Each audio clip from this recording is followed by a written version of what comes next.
Bom dia. Nós vamos começar a nossa reunião. E hoje nós vamos ter a apresentação da disciplina de emergências clínicas. O tema vai ser choque séptico, como reduzir a mortalidade. E quem vai apresentar o caso é a doutora Larice Bianchini, médica residente do Programa de Medicina Intensiva. E quem vai comentar é o professor Bruno Bezen, médico assistente da Divisão de Emergências Clínicas. Bom dia. Como a professora Sandra apresentou, meu nome é Larissa, sou residente de Medicina Intensiva. E, em primeiro lugar, eu agradeço pela oportunidade de estar aqui hoje para participar da discussão de um tema que é tão importante na nossa prática clínica, que é o choque séptico. Eu vou dar início com a apresentação de um caso clínico e depois nós vamos ter a aula sobre esse tema que o Dr. Bruno vai apresentar. O caso clínico que nós escolhemos é de uma paciente mulher de 23 anos que foi admitida na sala de emergência do HC no dia 27 de dezembro, encaminhada do ambulatório do transplante hepático, com uma história de febre, tosse e coriza há 3 dias, que havia piorado no dia anterior da admissão. Nesse período, ela também teve uma queda importante do estado geral, polidipsia e tinha ficado sem utilizar suas canetas de insulina. De antecedentes pessoais, era uma paciente que, em abril do mesmo ano, havia realizado um transplante hepático por hepatite fulminante e evoluído com algumas complicações relacionadas ao enxerto. Então, uma estenose da anastomose arterial, uma estenose da anastomose biliar com necessidade de colocação de prótese por CPRE e um diabetes mellitus relacionado à imunossupressão. De medicações de uso contínuo, ela utilizava basicamente os imunossupressores e a insulina. Na admissão da sala de emergência, a paciente ela estava em mau estado geral, com febre, Glasgow 14, taquicárdica, hipotência mal perfundida, desaturando em ar ambiente. Na ausculta, ela tinha estertores na base direita e um destro da admissão elevado. Só com esse exame físico inicial, já levanta a hipótese de uma suspeita de sepse, e se nós fizéssemos o score Quick-SOFA da paciente, ela pontuaria 3, que é a pontuação máxima, porque ela tem uma alteração do nível de consciência, ela tem uma pressão sistólica abaixo de 100 e uma frequência respiratória acima de 22. E tudo isso já denota que é uma paciente de maior gravidade e com maior risco de ter uma evolução desfavorável. Nós poderíamos também fazer um score de SOFA parcial com os dados clínicos, e ela pontuaria pelo menos 3, porque ela tem disfunção neurológica, respiratória e hemodinâmica. E aí surge o primeiro questionamento sobre qual seria a conduta inicial para essa paciente na sala de emergência. Tem um QR Code e tem um link, eu vou pedir para vocês acessarem e responderem o que vocês acham mais adequado. As respostas são anônimas, é mais para participar da discussão mesmo. Então, de opções, nós temos a letra A, iniciar vasopressor em veia periférica, sem expansão volêmica e iniciar antimicrobianos em até 1 hora. Letra B, realizar um bolus rápido de 30 ml por quilo, coletar hemoculturas antes do antimicrobiano e iniciar a medicação em até 1 hora. Letra C, iniciar a expansão volêmica, coletar as hemoculturas e iniciar antimicrobianos em até 1 hora. E letra D, iniciar a expansão volêmica, coletar as culturas e iniciar o antibiótico em até 1 hora. Vou dar só um tempinho para vocês responderem. As respostas a gente vai rever durante a apresentação do Dr. Bruno depois. Bom, só abrir para a gente ver qual foi a opção mais votada. Então, temos 27 respostas, 34, e a opção mais votada foi letra C, iniciar a expansão volêmica, coletar as hemoculturas antes do antimicrobiano e iniciar antibiótico em até 1 hora.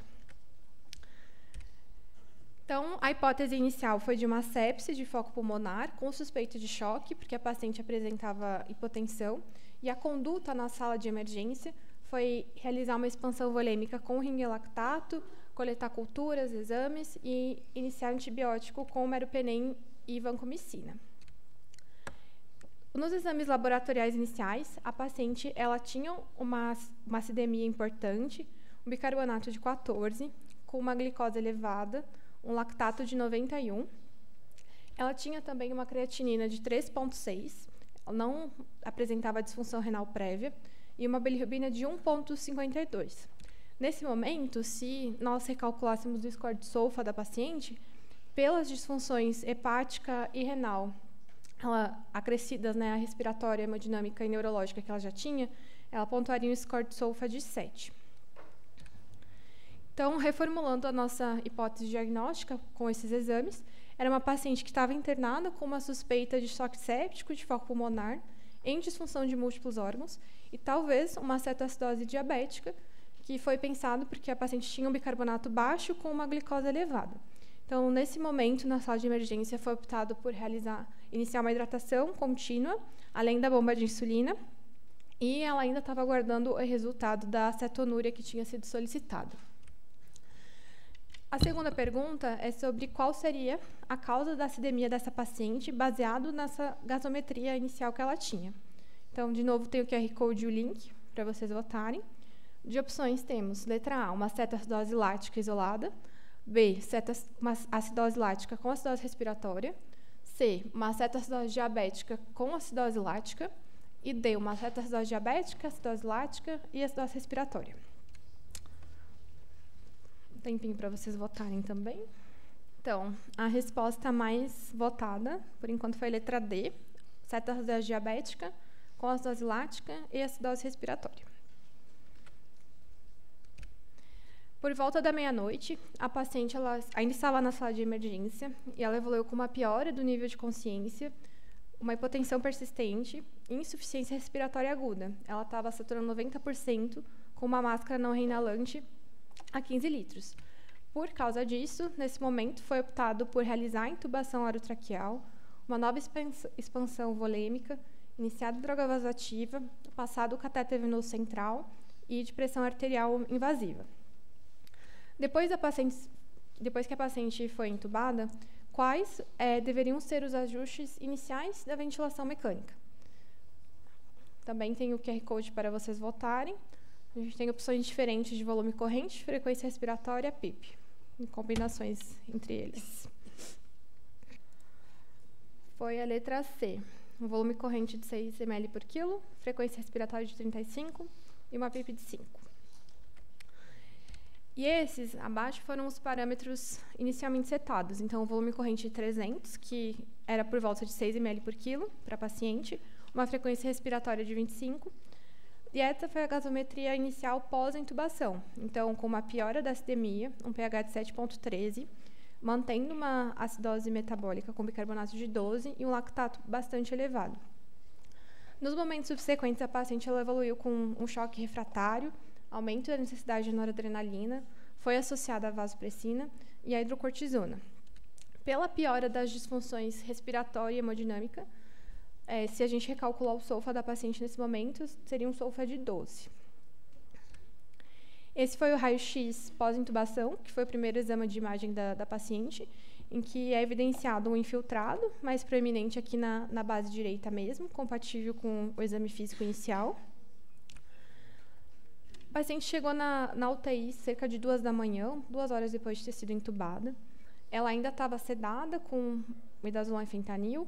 Os parâmetros na ventilação tinham sido aumentados um pouco, então o volume corrente de 380, uma frequência respiratória de 30, depois daquela gasometria inicial.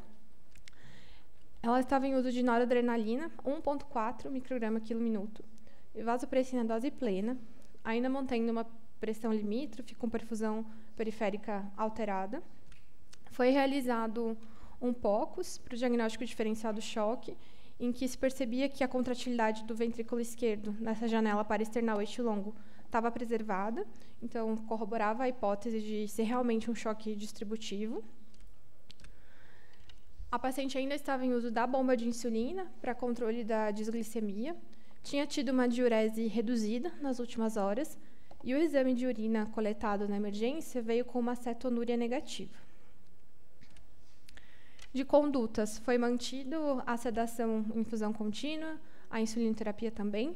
Foi optado por descalonar a antibiótico-terapia para piperacilina tazobactam e coletado o painel viral, considerando a história clínica e os exames compatíveis com essa hipótese também. Durante o dia 28, a paciente manteve uma acidose metabólica grave, anúria, foi indicada diálise contínua. Depois que a diálise contínua entrou, a paciente evoluiu com uma melhora da acidose metabólica, uma melhora hemodinâmica, reduziu os parâmetros na ventilação mecânica e ela foi extubada no dia 29 ao meio-dia com sucesso. No dia 30, serão resultados dos exames das culturas, então, tanto a hemocultura quanto a cultura da secreção traqueal vieram negativas. E em relação à coleta do painel para a pesquisa de patógenos respiratórios, veio a pesquisa viral para metapneumovírus positiva. E aí a última pergunta é sobre qual seria a conduta diante desses resultados em relação aos antimicrobianos. Vocês podem acessar também pelo QR Code. Então, de opções, nós temos, letra A, manter a piperacilina tazobactam por 7 dias. B, descalonar para a ceftriaxona. C, suspender os antimicrobianos conforme a curva de PCR. Ou D, suspender os antimicrobianos. A opção mais votada foi a letra D, suspender os antimicrobianos. Perfeito. Então, com esses exames, a gente fechou o diagnóstico de uma sepse viral. Por isso, no dia 30, foi optado em suspender o antibiótico na UTI, foi mantida a paciente em isolamento respiratório.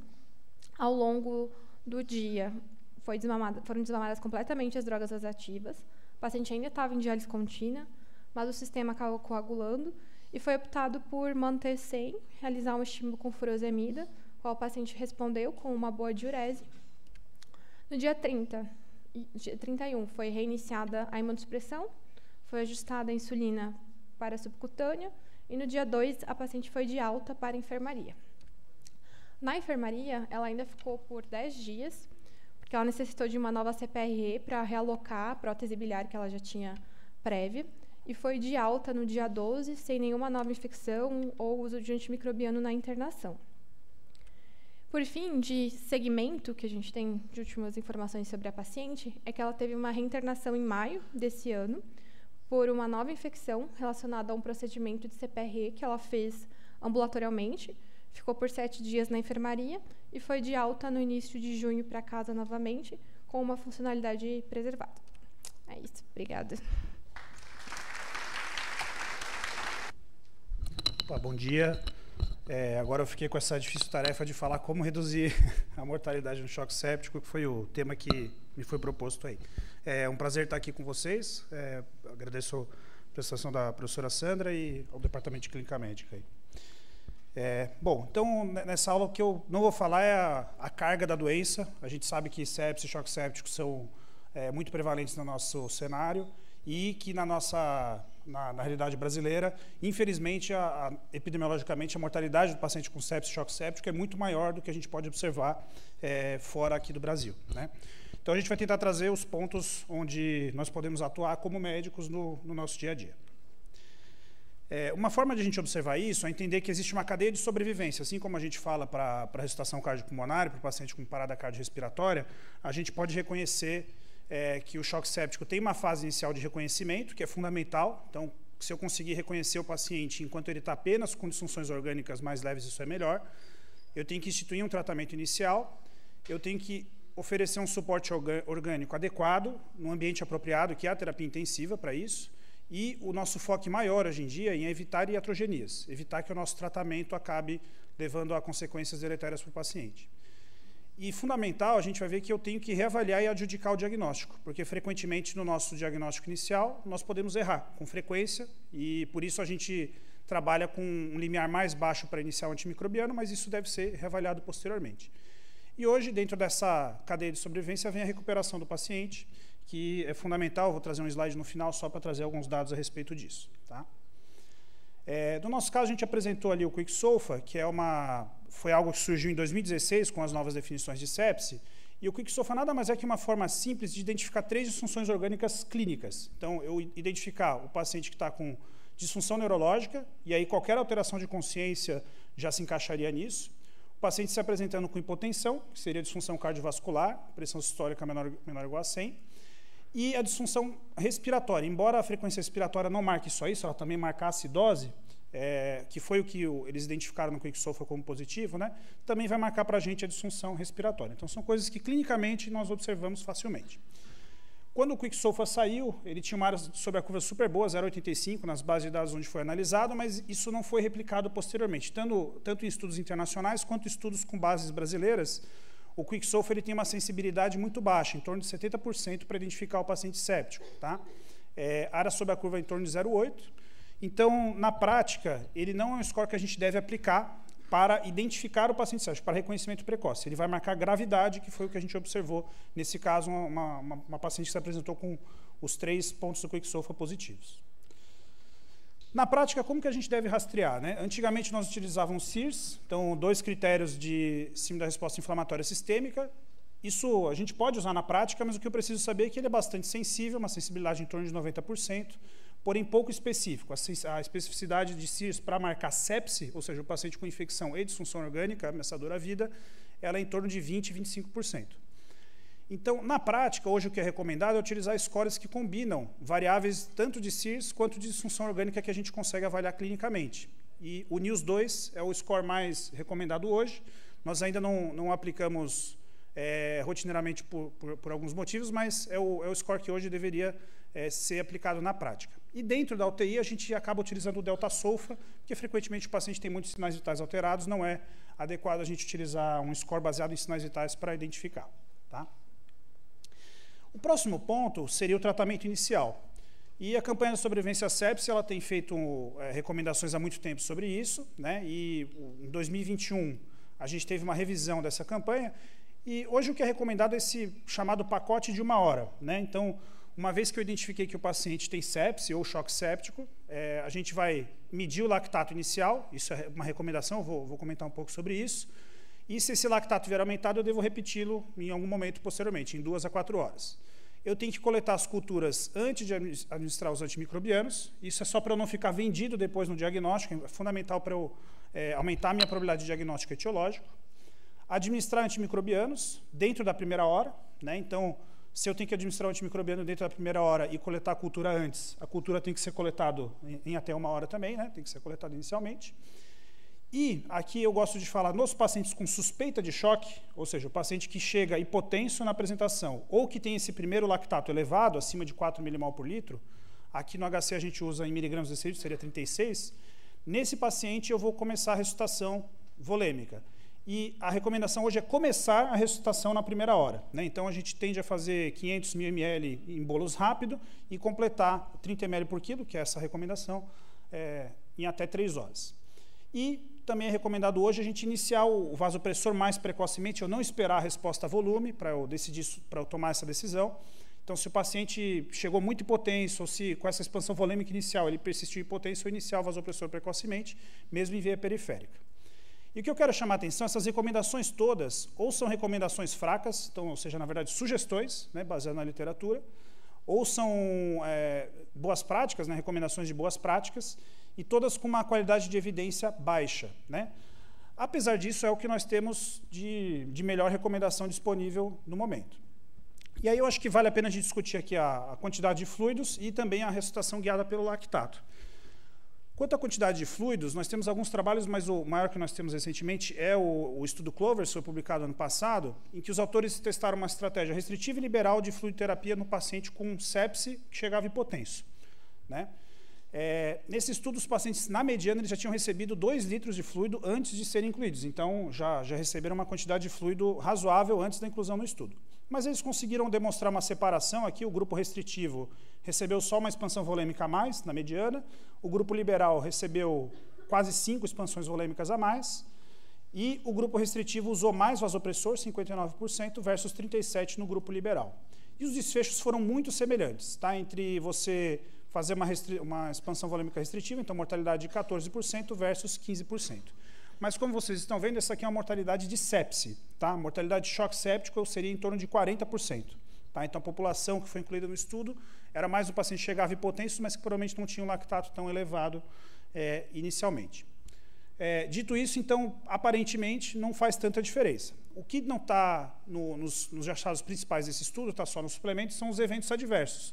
Então, a incidência de pacientes que precisaram ser intubados ou que apresentaram congestão foi maior no grupo liberal, tá?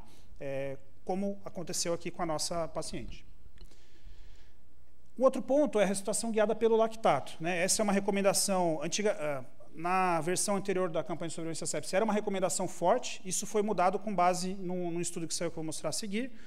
Mas, embora eles recomendem você guiar a terapia pelo lactato, não é possível, com a nossa terapia, abaixar o lactato. O lactato vai melhorar independente do que nós fizermos.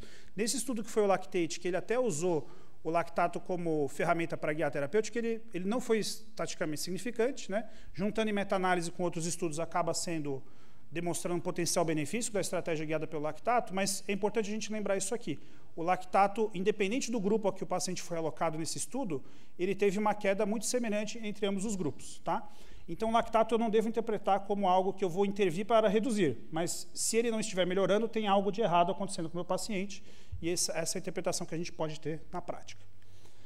E quando a gente compara uma estratégia guiada pelo lactato e uma estratégia baseada em exame clínico, usando o tempo de enchimento capilar, que é uma ferramenta de fácil aplicação à beira do leito, nós observamos uma trajetória do lactato muito semelhante entre os grupos, até ele foi mais baixo na estratégia guiada pela perfusão periférica, ao longo das horas aqui no estudo Andrômeda, e o estudo aqui demonstrou, de novo, um P de 0,006, né, então não foi estatisticamente significante, teve análise bayesiana depois e tal, mas o estudo mostrando pelo menos uma equivalência aí das duas estratégias para guiar a terapia. Então, a campanha de sobrevivência sepse hoje sugere as duas coisas, guiar pelo lactato, então dosar e remedir, e também fazer uma estratégia baseada em perfusão periférica. Em relação ao volume, né, então, comentei do estudo Clovers, a gente tem esse trabalho que já tem algum tempo, é de 2017, em Nova York, devido a uma criança que morreu de choque séptico, surgiu uma lei que chama Lei de Rory, que foi a criança que evoluiu a óbito por causa disso, que instituiu que todos os hospitais do estado de Nova York deveriam ter um protocolo sepse institucional. Para quem não sabe, aqui em São Paulo a gente também tem essa lei, mas como no Brasil as leis frequentemente não seguem adiante, a gente ainda está em implementação geral, né? E isso gerou uma oportunidade importante de avaliar o efeito dos pacotes de sepse nos desfechos. E esse aqui eu acho que é um slide bem ilustrativo, né? Na época a gente falava no bundle de 3 horas, que era coletar o lactato, dar o volume, administrar o antimicrobiano e coletar a cultura. E a gente vê que quanto antes eu completava esse pacote, menor era a mortalidade. Mas quando eu separo, ajustando para as outras variáveis, administrar antibiótico de administrar fluido, o que importa é administrar o antimicrobiano o quanto antes. Tá? A administração de fluido, vejam que é absolutamente neutro, não é o fluido que vai fazer diferença nesse manejo. É claro que aqui os pacientes eram tratados para manejar hipotensão, tal, né? Então não estou dizendo que não é para receber nada de fluido, mas aparentemente o mais importante é tratar a causa de base, administrando antimicrobiano. E uma preocupação frequente que nós temos com isso é que isso levaria a um uso desnecessário e excessivo de antimicrobiano. Alguns autores avaliaram o impacto dessa lei, então aqui uma análise de diferenças, mostrando que no estado de Nova York a mortalidade ajustada foi mais baixa ao longo do tempo comparado a estados controle, que não tiveram essa intervenção, que mantiveram a sua tendência natural. Em relação ao tempo de permanência não houve diferença, em relação ao uso de catéter venoso central, não teve uma grande diferença, aparentemente os estados de controle começaram a reduzir, e uma complicação que é associada ao uso excessivo de antimicrobianos, que é a infecção por Clostridium, não houve diferença aí ao longo do tempo. Tá? Foi até talvez menor no estado de Nova York. E um pouco mais adiante, isso aqui é um estudo da professora Haley Prescott, lá de Michigan, mostrando que ao longo do tempo tem se reduzido o tempo para iniciar um antimicrobiano aos pacientes com suspeita de sepse, mas isso não tem aumentado os dias de antibiótico terapia, não tem aumentado a amplitude da cobertura, né, antimicrobiana, e também não tem aumentado substancialmente o uso de antimicrobianos em 48 horas. Então, quando eu fico muito na dúvida ali no começo, esse paciente vai acabar recebendo antibiótico em algum momento. Então, no caso da incerteza, a gente deve ser um pouco mais permissivo nesse início do antimicrobiano. Tá? E aí vem a ideia que o timing antimicrobiano no paciente com suspeita de sepse ou choque, ele envolve a gente abraçar essa incerteza diagnóstica, porque frequentemente nós não temos o diagnóstico etiológico, obviamente, nesse manejo inicial. Isso se expressou na última recomendação da Surviving Sepsis Campaign, que quando o paciente chega com suspeita de choque, e aí por isso eu gosto dessa terminologia, porque a gente não sabe se o paciente tem choque séptico por definição na admissão. Eu preciso fazer uma expansão volêmica, ele precisar de vasopressor, e o lactato tem que estar elevado para eu chamar de choque, né, por definição. Mas se o paciente chegou hipotenso, eu devo, se existe uma possibilidade de ser sepse, eu devo iniciar um antimicrobiano. Eu não estou falando para dar antibiótico para choque cardiogênico, infarto com SUR para choque cardiogênico, você já tem um diagnóstico alternativo. Mas naquele caso indeterminado, você não tem um foco infeccioso provável, você é um paciente com choque, mas de causa indefinida, eu devo administrar o antimicrobiano logo e reavaliar depois. Naquele paciente que chega sem choque, eu tenho essa possibilidade. Claro, o paciente chega sem choque, mas está com disfunção renal, tem um quadro clínico de pneumonia, dá um antibiótico logo. Agora, não tem um diagnóstico bem estabelecido, eu tenho algum tempo para fazer essa avaliação, como sugestão, e até 3 horas para decidir isso. Isso no paciente com disfunção orgânica, tá? Eu não estou falando aqui paciente com febre, taquicardia sem disfunção. Isso é um outro cenário, aí eu tenho que investigar a febre, né? Não vou dar antibiótico para febre de rotina. E talvez a melhor forma de nós raciocinarmos isso é trabalhar com esses 2 eixos.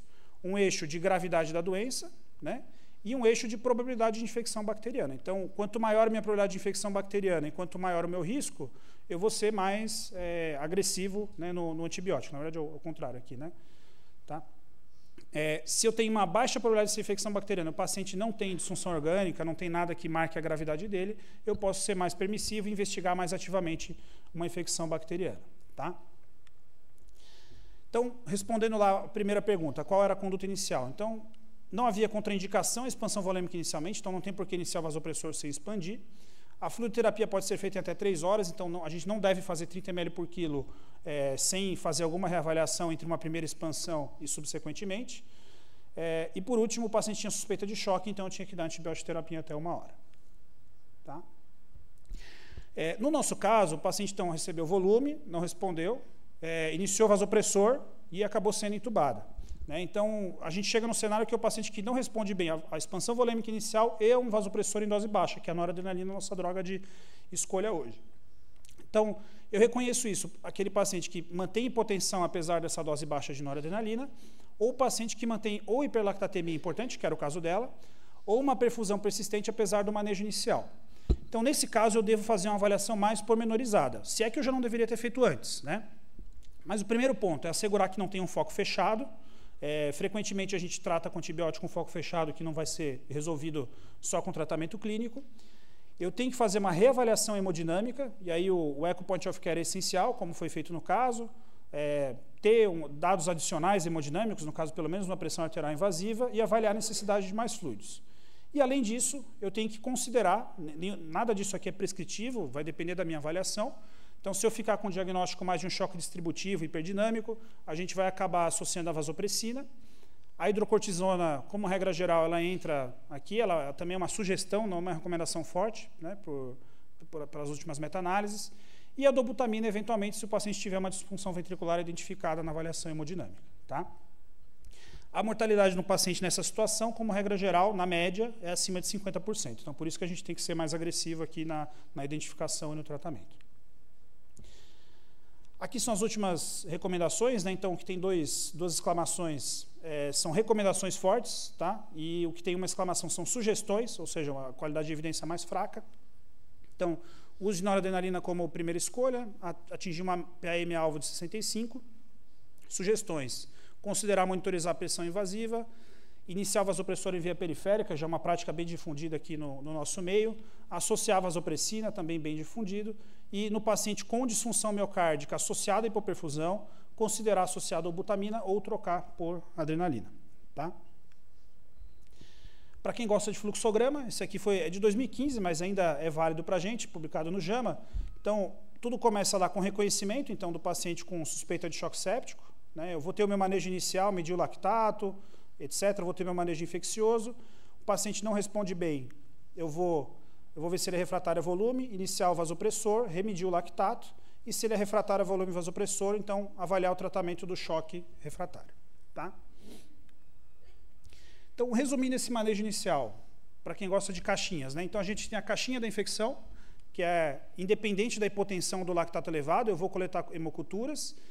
Não está lá no bundle de primeira hora, mas a gente deve coletar a cultura do sítio suspeito. Nesse caso, a cultura de secreção traqueal foi coletada 2 dias depois. Né? Então, uma vez que eu intubei, se tiver secreção, eu já posso coletar desde a emergência a cultura. Um antimicrobiano apropriado em dose otimizada e controle de foco. E do manejo hemodinâmico, caixinha da suspeita de choque, né, se hipotensão ou lactato elevado, avaliar perfusão periférica e lactato, expansão volêmica, né, então em até 3 horas, noradrenalina e reavaliar a perfusão. Muito bem, foi feito o tratamento inicial e a gente vai para o passo subsequente. Então, oferecer um suporte orgânico de qualidade, evitando iatrogenias. Então, começando aqui por esse caso, é um caso que eu trouxe, isso aqui é quase algo paralelo, mas eu acho que é interessante para a gente lembrar. Então, a resposta certa para essa pergunta era acidose lática e acidose respiratória. A maioria botou cetoacidose como um potencial diagnóstico. Depois a gente viu que a paciente não tinha cetonúria, né? A paciente, na chegada aqui, ela tinha um base excess de menos 12. Então, se a gente for fazer um cálculo rápido, só com o lactato, 91 mg por decilitro dá 10 milimol. O lactato, por si só, já explicava toda a acidose dela. Tá? Então, se eu quisesse fazer dessa forma, eu poderia calcular neon gap, delta-delta, etc., chegaria na mesma conclusão. E a PCO2 esperada também mais baixa do que a PCO2 observada, então ela tem uma acidose respiratória concomitante. Tá? Então, eu acho que o recado aqui é que o sistema tipo 1 pode nos enganar. Muito provavelmente, eu mesmo, vendo aquela gasometria, inicialmente, rápido, ali, o paciente estava grave, eu ia pensar, é cetoacidose, e não ia mudar muito a conduta, que ela estava com 700 de glicemia, ia ter que tomar insulina de qualquer jeito. Tá? O segundo ponto, a importância da viária difícil fisiológica. Hoje a gente tem esse conceito, o paciente que tem choque, hipoxemia ou acidose, é um paciente de alto risco para desfechos ruins durante a intubação.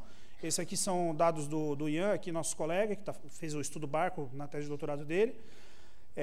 Ainda não publicado, mas a gente mostra o paciente que tem uma PCR na intubação, a sobrevida em 28 dias é em torno de 10%, é muito baixa. Então, se eu deixar isso acontecer, né, se eu não me preparar bem, é algo que vai impactar substancialmente o prognóstico do paciente. E tanto hipoxemia quanto hipotensão pós-intubação também são associados a maior mortalidade do que o paciente que não tem nenhuma dessas complicações. Então, eu devo me preparar para essa intubação. Tá? E os pontos principais aqui são, no paciente hipoxêmico, a melhor evidência que nós temos para evitar hipoxemia pós-intubação é pré-oxigenar em pressão positiva, com ventilação não invasiva, não é catéter de alto fluxo, nada disso. Tá?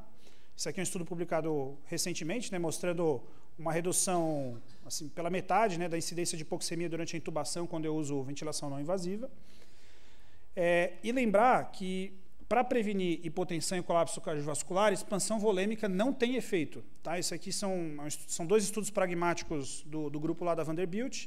Eles fizeram o estudo PREPARE, mostrando que não teve diferença quando eu faço uma expansão volêmica pré-intubação.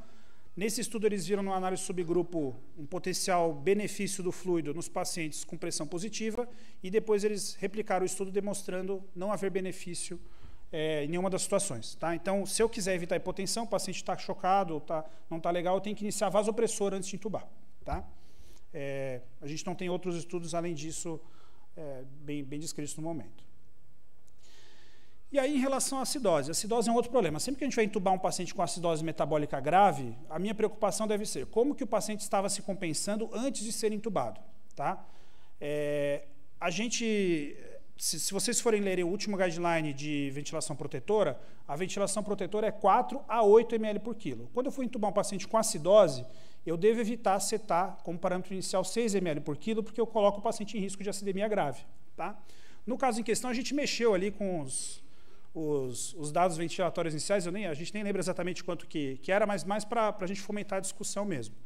Então, no caso aqui, paciente chocada, iniciar vasopressora, já tinha iniciado, hipoxemia, pré-oxigenar com VNI, e no caso de acidose, evitar hipoventilação pós-intubação. Então, eu devo, dentro dos parâmetros de ventilação protetora, usar o máximo possível para aumentar o volume minuto.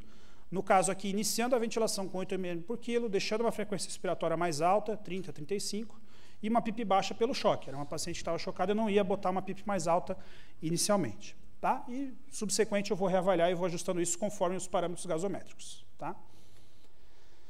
E outros aspectos essenciais, uma paciente tão grave como essa, ela precisa ter o acesso à UTI precocemente, ela deu sorte, que tinha leito de UTI nesse plantão, então ela chegou à UTI em até 6 horas. Tá? Que para a gente, na nossa mediana, os pacientes têm chegado à UTI em 24 horas, atualmente, os pacientes em ventilação mecânica. Exercer ventilação protetora, minimizar sedação e imobilização precoce, que é o que foi feito assim que chegou na UTI, conseguiu fazer isso. Suporte nutricional e controle glicêmico moderado. Iniciar a diálise quando houver necessidade fisiológica. Né? Outra recomendação, sugestão, né, de boas práticas, definir objetivos de cuidado precocemente. É claro que aqui é uma paciente jovem, transplantada, ninguém vai falar em cuidado paliativo inicialmente aqui, mas a principal causa a maior carga de internação por sepse são pacientes idosos com multimorbidades, então a gente deve colocar isso como uma meta de cuidado nas primeiras 48, 72 horas, entre outras boas práticas. Muito bem. E aí depois tem a questão de reavaliação e adjudicação do diagnóstico. Primeiro ponto, o diagnóstico de sepse inicial ele sempre é presuntivo, a gente sempre vai errar, eu tenho que partir desse pressuposto. Sabendo que a minha chance de errar é grande, eu tenho que ter uma limiar mais baixo para iniciar o tratamento, mas eu tenho que saber que isso precisa ser reavaliado. Então, esse é um dos primeiros estudos que buscou definir, uma vez que o paciente chega na UTI, a probabilidade do diagnóstico de infecção num paciente que chegou com suspeita de sepse na UTI. E vejam que só em torno de 35% tem um diagnóstico definido, ou seja, uma cultura positiva de um sítio estéril. Tá? Então, hemocultura com pneumococo, cultura de líquor, uma meningite, etc. Tá? Muitos pacientes têm um diagnóstico possível, provável, que é o paciente com pneumonia. Pneumonia, ele tem um infiltrado, tal, a gente nunca chama de definido, a não ser que eu tenha uma hemocultura positiva, né? Porque pode ser uma colonização, enfim, mas tudo bem. São os diagnósticos considerados mais adequados. Mas tem muitos que ficam só com o diagnóstico possível, que é aquele que eu não identifiquei um foco, não tinha outro diagnóstico alternativo, eu acabei tratando como tal. Tá? E tem em torno ali de 10% a 15% que o diagnóstico acaba sendo descartado. Tá? Isso foi replicado nesse estudo recente publicado no CID, um estudo já norte-americano. Isso aqui, pacientes no pronto-socorro, no departamento de emergência. Então, vejam como esse gráfico aluvial mostra como muda o diagnóstico inicial. Né? Então, muitos pacientes com diagnóstico de sepse de foco pulmonar, depois tinham outro diagnóstico ou não estavam infectados. Foco urinário é a mesma coisa, e assim por diante. Então, ressaltando essa necessidade de eu reavaliar o diagnóstico posteriormente. Tá? E aqui, lembrando, pneumonia, a causa mais frequente, eu aprendi na faculdade, que a primeira causa mais frequente era pneumococo, a segunda pneumococo, a terceira pneumococo. Isso não é verdade, né? A gente hoje sabe que a causa mais frequente de pneumonia que hospitaliza, em teoria, é viral, tá? Então, esse aqui é um estudo já conhecido, é o EPIC, de 2015, é um estudo do CDC americano. Claro que a limitação é que o método para detectar bactéria ele é menos sensível, então a gente tem essa limitação envolvida, mas vejam que a quarta causa mais frequente aqui, nesse estudo, é o metapneumovírus como causa de internação por pneumonia. E no nosso meio, a gente tem um estudo aqui, foi o do Daniel, da UTDMI, junto com a RO, em que investigaram a etiologia de pneumonia comunitária. Nós temos um padrão um pouquinho semelhante. Né? Quando a gente faz a investigação tradicional, nós temos poucos resultados positivos, né? A maioria da investigação microbiológica acaba sendo negativa, e quando a gente usa um painel molecular, acabamos fazendo muito mais diagnósticos. Né? Então, mais diagnóstico de pneumococo, mais de hemófilo, moraxella, aqui dos bacterianos, e dos vírus, rinovírus, influenza, corona, parainfluenza, metapneumovírus também. Tá? Isso aqui é pré-pandemia, os dados. E lembrar, o metapneumovírus é uma causa potencial de sepse e choque séptico. Isso aqui é uma série de casos só para descrever. Então, em torno de 40 pacientes. Pacientes frequentemente têm comorbidades, né? Alguns transplantados, como era o caso da nossa paciente aqui. Muitos evoluem com ventilação mecânica, precisam de droga vasoativa também. E é algo bem, assim, mais ou menos descrito na literatura. Tá? E aí, levando isso em conta que vírus sim causa sepse, ou até choque séptico, e uma paciente como essa, né, então a conduta mais recomendada aqui, baseado tem esse modelo conceitual dos 4 momentos para decisão sobre antibiótico terapia, uma vez que eu tenho um diagnóstico alternativo bem definido, no caso aqui de uma sepse viral, com melhora clínica da paciente, etc., faz sentido eu, no passo 3, interromper o antimicrobiano em vez de estreitar ou mudar para via oral. E, por fim, a gente vai para a recuperação. Isso aqui é um artigo também de alguns anos atrás, da Haley Prescott, onde traz a ideia de que o paciente com sepse ele passa por uma grande jornada de recuperação. Né? Então, eu tenho fatores iniciais aqui do hospedeiro, idade, fragilidade, comorbidades, incapacidades prévias, fatores do patógeno, né, a virulência, a carga viral, etc., e fatores contextuais, né, se o paciente passou por algum procedimento, etc. As interações entre o hospedeiro, o patógeno e o contexto vão levar às manifestações clínicas, a resposta desregulada, né, de diversos sistemas, né, e ao nosso tratamento inicial que a gente vai fazer. A interação entre esses 3 parâmetros, eu fazer um tratamento melhor ou não, quão desregulado ficaram os sistemas orgânicos do paciente, vai levar a disfunções, manifestações clínicas adicionais, né, então, confusão na fase de recuperação, desatenção, fraqueza, limitação para exercício, fadiga, depressão, etc. O paciente pode persistir com desregulações sistêmicas, então ele fica num episódio de imunossupressão, com risco de novas infecções. No caso, a nossa paciente já era imunossuprimida, né? E aqui eu vou ter que focar muito na reabilitação, no manejo dos medicamentos, etc. Tá? E, por fim, lá eu posso ter manifestações a longo prazo. Aqui só alguns dados para vocês. Então, 50% dos sobreviventes se recuperam, 33% morrem em um ano, isso aqui na média da literatura, né? 1/3 adquire novas incapacidades, eram pacientes que não tinham nenhuma limitação e passam a ter alguma incapacidade. E aí a gente tem desde alterações cognitivas, alta prevalência de distúrbios psiquiátricos pós-UTI, especialmente nos casos de ventilação mais prolongada, uma chance alta de reinternação tanto por infecção quanto por descompensações de doenças de base, e risco aumentado de novas infecções, lesão renal aguda, evento adverso cardiovascular maior. Então, como mensagens finais, o reconhecimento precoce é fundamental, né? Então, para identificar o paciente com suspeita de infecção que esteja desenvolvendo disfunção orgânica, né? Eu não estou falando aqui de identificar infecção, eu estou falando de identificar sepse, né? A gente tem que abraçar essa incerteza diagnóstica, exercer um raciocínio clínico bayesiano levando em conta o risco para o início da antibiótico terapia empírica. O suporte hemodinâmico hoje é muito mais focado em perfusão, lembrando que se eu tenho um paciente que está recuperando a perfusão, isso é muito bom, e o paciente que não está apresentando isso, eu devo ser mais pormenorizado na minha reavaliação. O suporte orgânico, antecipando complicações, então, desde a intubação, né, antecipando o que pode dar errado, e com o objetivo de minimizar iatrogenias durante o suporte. Tá? E acho que o acesso ao UTI é fundamental para isso. E otimizar as transições de cuidado também para melhorar esse processo de recuperação. A gente teve aqui um caso muito exemplar, muito bem conduzido desde o seu atendimento inicial, passou pela UTI. Eu coloquei os taristas aqui porque a gente está no departamento de clínica médica, né, mas ele passou pela enfermaria do transplante e depois o seu acompanhamento ambulatorial para ter a melhor recuperação. É isso, muito obrigado. Obrigada, Bruno e Larissa. A apresentação eu acho que foi excelente. E agora nós temos tempo, foi super bom o tempo de apresentação.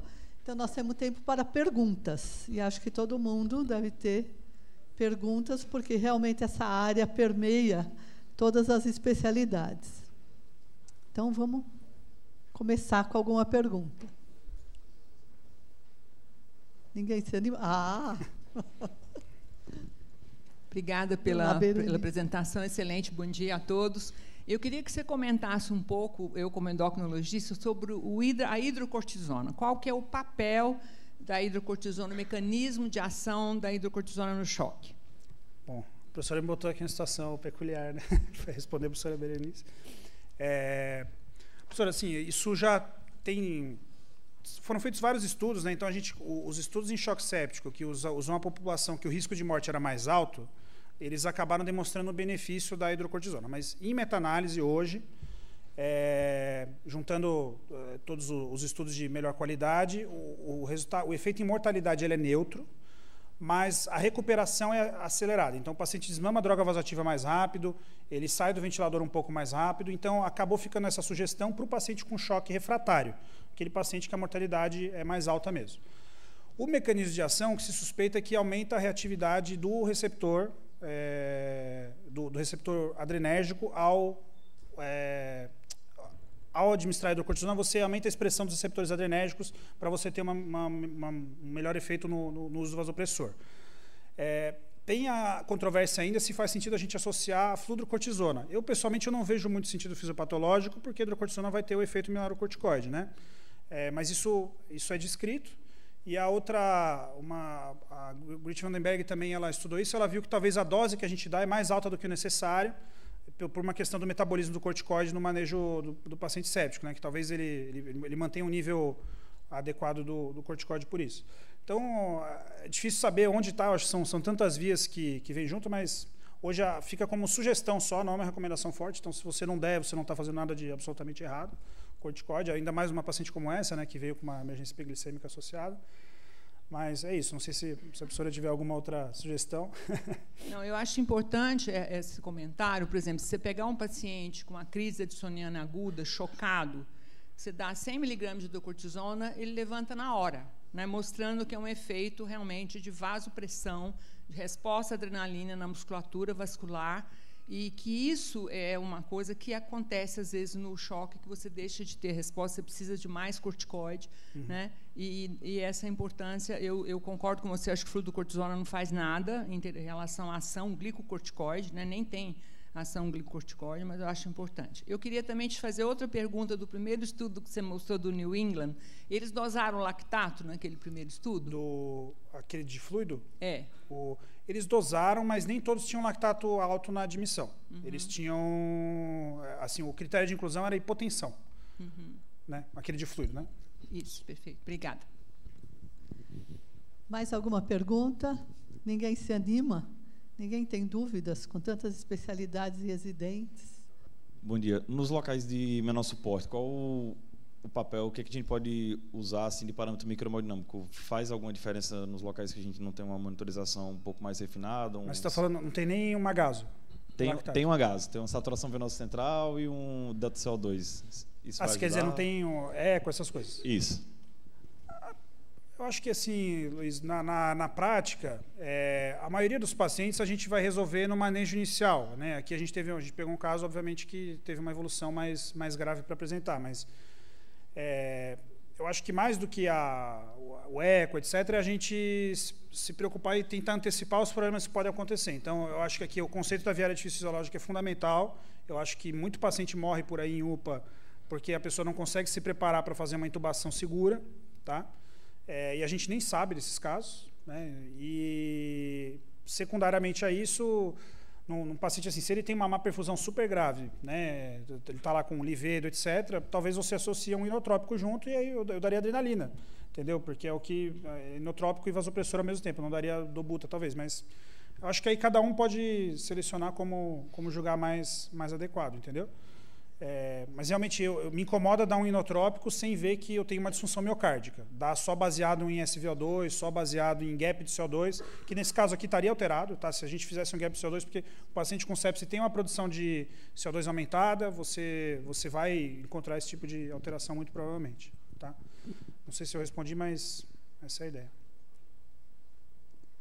Vendo a performance dos scores aí de risco, a gente vê que não existe um score de risco realmente bom, né? Porque, assim, a likelihood ratio negativa é 0,3, era muito melhor que ela fosse mais baixa, e a likelihood ratio positiva fica em torno de 3, quando o ideal seria 10. O que se pensa a respeito desses scores hoje em dia? Na verdade, assim, hoje... O que a gente tem de disponível, né? O NIOS 2 é o score que os britânicos foram desenvolvendo. E lá eles implementaram não só em emergência, mas também em enfermarias. Então, e é o score de identificação de paciente que está deteriorando, né? Que está piorando. Então, é o score de agravo, né? Como quiser chamar. E o objetivo dele não é identificar só sepse, é identificar o paciente que está evoluindo mal. Então, está alterando muito sinal vital, tal. Então, lá aí tem pontos de corte diferentes, né? Então, quanto menor for, maior vai ser a sensibilidade, mas menor a especificidade. Então, você sempre tem que ter esse trade-off entre ativar demais ou ativar o necessário, né? Enfim, então esse é o score que aparentemente é o melhor porque ele combina várias variáveis, mais variáveis, né? Tem um trabalho da John Hopkins que eles fizeram um modelo baseado no prontuário eletrônico, né? O EPIC, que tem lá nos Estados Unidos. E aí é um score que ele vai se atualizando continuamente, machine learning. E eles já fizeram implementação e demonstraram que com esse modelo você consegue identificar mais precocemente, talvez tenha impacto inclusive em mortalidade. Então acho que é algo que a gente pode evoluir, a gente tem as nossas barreiras aí de TI, etc, para chegar nesse ponto. Mas nós nunca vamos ter o diagnóstico ideal, porque se nós médicos, avaliando o paciente, a gente não sabe o diagnóstico na suspeita, o computador também não vai saber, né? Então, o máximo que a gente pode dizer é assim, o paciente está piorando, né? E você vai ter que tomar uma ação sobre isso. O diagnóstico definitivo sempre vai vir depois, né? Então, acho que, por mais que a gente tenha inteligência artificial envolvida, vai demandar essa identificação e reavaliação, né? Quando surgiu, o QuickSOFA veio como uma grande novidade. Vamos usar, vamos implementar. E essa mensagem realmente eu queria passar. O QuickSOFA somente ele não é o suficiente para a gente identificar o paciente séptico. Mas quando eu vejo um paciente com essas alterações, denota uma gravidade maior, com certeza. Mais alguma pergunta? Ali.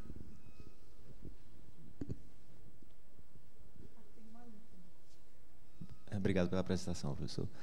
Há alguns anos eu fui apresentado a um artigo, que foi até, acho que pelo professor Marcelo Parque, que ele comparava, eu sou da geriatria, então eu comparava a meta de PA acima de 65 ou acima de 60 para pessoas idosas. Cada vez mais a gente está vendo envelhecimento populacional, pessoas mais frágeis. Eu queria saber como que está atualmente, né, esse entendimento sobre metas de PA, principalmente para essa população. Depois do último Survey Sepsis, saiu um estudo que é o 65, um estudo britânico, que eles compararam, a ideia era expor os pacientes a uma menor carga exógena de catecolaminas, dar menos vasopressor. E aí tolerava 60 de PAM, né? O problema, assim, de todos esses estudos é que a gente mesmo, assim, na prática, a gente não olha só para a pressão, né? Então, quando eu tenho um paciente com sepsis, se ele está bem perfundido, está urinando a nível de consciência está bom, eu tolero PM de 55, 60, né? Então, acaba que esses estudos de meta de pressão, eles conseguem mostrar que dá para tolerar. E aí, esse estudo 65 era em pacientes acima de 65 anos também, por isso que ele veio meio marketing do estudo. E ele demonstrou realmente que você expõe menos a catecolamina, talvez tenha um pouco menos de evento adverso. Tá? Então, você pode usar uma meta de pressão arterial mais baixa, e é bastante criticada essa meta da Surviving Sepsis, tá? Porque não tem dados de literatura bom para você afirmar que tenha que ser 65. Mas quem faz o guideline julga que se você não botar nada lá, vai ser pior ainda. Aí você não vai... Né, você recomenda iniciar o vasopressor precocemente, mas não fala quanto que é para começar, então fica um pouco contraproducente, né, como recomendação inicial. Mas certamente é algo que deve ser reavaliado posteriormente, né, com calma, ver, talvez não precise disso, eu posso ter uma meta mais baixa. E por isso que eu acho que o importante é a gente focar mais em perfusão do que pressão, né? Parabéns pela apresentação, professor Hilary. Agora, do antimicrobiano, a gente falava muito sobre qual antimicrobiano, em quando administrar. E agora, em ver as novas evidências que vieram saindo, eu queria que você só comentasse um pouco em como administrar, né, o antimicrobiano. Tá. Pensando que a gente está num ambiente, não pensando, por exemplo, numa UPA que não tem bomba de difusão e tudo, mas um lugar agora no hospital terciário para quaternário que você tem uma estrutura para. Sim. O Thiago está falando, saiu recentemente um estudo que é o BLING-3, um estudo que testou infusão contínua de beta-lactâmicos em pacientes com sepsis, choque séptico, né? E o estudo mostrou um benefício, né? Na verdade, o estudo foi neutro, mas quando a meta-análise, juntando os dados desse estudo com os anteriores, mostra um benefício com uma precisão relativa interessante, em torno de uma redução de 3% de mortalidade, quando eu uso infusão estendida, prolongada, na verdade, infusão contínua no BLING-3, de beta-lactâmicos. A teoria por trás disso tem uma lógica bem racional, de otimizar a farmacocinética e farmacodinâmica do antimicrobiano, manter o nível sérico do antimicrobiano acima do MIC, né, especialmente para os beta-lactâmicos. E eu acho que a gente tem uma evidência para isso hoje, né? Até virar uma recomendação de guideline, acho que vai levar um tempo. E acredito que faça sentido, mas a gente tem que, mesmo aqui, você começar a fazer isso em bomba de difusão envolve um custo adicional do equipo, de outras coisas, então a gente precisa discutir com calma. Mas faz sentido, com certeza, implementar, né? Eu acho que na prática. É só questão de ver se está tudo organizado para isso. Mais alguma pergunta? Vou te fazer uma pergunta final. Como você acha, você falou que no Brasil a mortalidade é maior do que em todos os estudos publicados, etc., a gente sabe que é isso mesmo. Então, como reduzir a mortalidade? Tá, eu acho que... Você está num lugar de excelência, está fazendo o melhor possível, tirou da tumba essa paciente jovem, tá certo? Mas, em termos assim, brasileiros, como reduzir a mortalidade? Que medidas teriam que ser? Educação, mais curso? O que você acha que poderia ser feito para realmente a gente poder melhorar esse panorama, não só num lugar de excelência? Sim. Professora Sandra, eu acho que são vários aspectos, né? O reconhecimento precoce dentro do nosso ambiente, mesmo aqui a gente falha. Então, porque não é fácil mesmo, né, você reconhecer. Então, a gente tem que estar muito atento a aprender a reconhecer a disfunção orgânica. Eu acho que esse que é o ponto principal. Todos os clínicos e aí de qualquer área, né, envolvida e subespecialidade, tem que saber reconhecer a disfunção orgânica. Mas eu acho que, pensando nessa cadeia de cuidados, onde que o paciente se apresenta hoje? Eu pessoalmente, a política que a gente tem hoje de porta fechada, ele atrasa a chegada do paciente ao hospital, né? Foi a política que encontrou de pública para a gente conseguir cuidar dos pacientes nos hospitais de referência, né? Mas a gente precisa que o paciente tenha acesso ao hospital de referência rápido quando for um caso de choque séptico, especialmente, né? Então, começou o tratamento e que ele vá logo para um hospital. E isso fica muito represado. Aqui em São Paulo ainda menos, mas, por exemplo, no Rio de Janeiro, às vezes os pacientes ficam 3 dias em ventilação mecânica em UPA. Então, isso é condenar o paciente à morte, né? Ou quando ele chegar na UTI, vai ser tarde demais para que o cuidado da UTI faça alguma diferença. Então, eu penso muito que é importante ter acesso a um cuidado adequado. Dito isso, então, a gente precisa por isso que é importante a gente fomentar a medicina de emergência, que é quem está atuando nessa ponta do cuidado. A terapia intensiva, aí, trazendo para a minha área, a gente ainda batalha para a gente conseguir ter uma terapia intensiva qualificada e não só médica, a gente precisa ter equipe multiprofissional. E o outro ponto, e aí é que me espelhando nos australianos, nós temos mais leitos de UTI hoje do que a Austrália, né? Mas, obviamente, tem uma disparidade enorme entre público e privado. E algo que a gente ainda precisa melhorar muito, e é parte da nossa mortalidade, é que a gente interna na UTI muito paciente para cuidado de fim de vida. Pacientes que a sepse é a manifestação final do quadro do paciente. Então, esse caso, obviamente, ele vai internar na UTI e vai contar como óbito, né? Então, a gente precisa entender melhor isso, que a sepse, em muitos casos, vai ser a manifestação do fim de vida do paciente, né? Então, os australianos são muito assertivos nisso, tanto que a mortalidade deles hoje de choque séptico é 20%. Mas eles são muito agressivos. Se eles identificam que o paciente provavelmente não vai se beneficiar da terapia intensiva, o paciente não vai para a UTI. Né? É uma cultura, como um todo, da sociedade bastante diferente. Né? Então, enfim, eu acho que são esses 3 pontos. A gente precisa ter acesso, precisa ter uma linha de cuidado com pessoas que estejam acostumadas a ver isso e ter a equipe multiprofissional envolvida, né? E a gente tem que entender que muitos desses pacientes não é o tratamento inicial ou a terapia intensiva que vai mudar o desfecho, né? Ou ele sobrevive, mas com muitas sequelas, né? Enfim, aí toda uma discussão filosófica a esse respeito. Tá bom, obrigada. Eu acho que realmente é um trabalho que eu acho que o nosso papel de formação de recursos humanos é super importante e para ressaltar todos esses pontos, né? Então, acho que foi ótimo.